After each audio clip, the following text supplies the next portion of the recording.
સ્થાનિક સ્વરાજની ચૂંટણી માટે પ્રચાર પૂરજોશમાં ચાલી રહ્યો છે, જેમાં રાજ્યના મુખ્યમંત્રી પણ જોડાયા છે.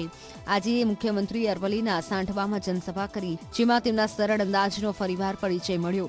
સભા દરમિયાન એક હૃદયસ્પર્શી દ્રશ્ય જોવા મળ્યું. સભા મંડપમાં બેઠેલી એક નાનકડી દીકરીએ મુખ્યમંત્રીનું સન્માન કરવાની ઈચ્છા વ્યક્ત કરી હતી.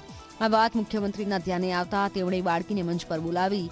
આ બાળકીએ મુખ્યમંત્રીને સરસ્વતી પુસ્તક અર્પણ કરી તેમનું અભિવાદન કર્યું, જે સમગ્ર સભામાં આકર્ષણનું કેન્દ્ર બન્યું હતું. લોકો મુખ્યમંત્રીના મૃદુ અંદાજની પ્રશંસા કરી રહ્યા છે.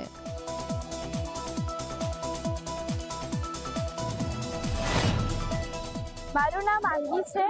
હું સાઠંબા ગામમાં રહું છું. આજે ભૂપેન્દ્રભાઈ પટેલ મુખ્યમંત્રી આપણા ગુજરાતના તે અમારા ગામમાં પધાર્યા હતા. મેં તેમને એક રત્નસુંદર મારા સાહેબ કરીને અમારા જૈનના સાધુ છે, તેમની બુક મેં તેમને આપી હતી અને તેમનું સન્માન કર્યું હતું. તેથી મને ખૂબ આનંદ થાય છે કે મને તેમને મળવાનો આનંદ મળ્યો અને હું તેમને મળીને ખૂબ જ ખુશ થઈ ગઈ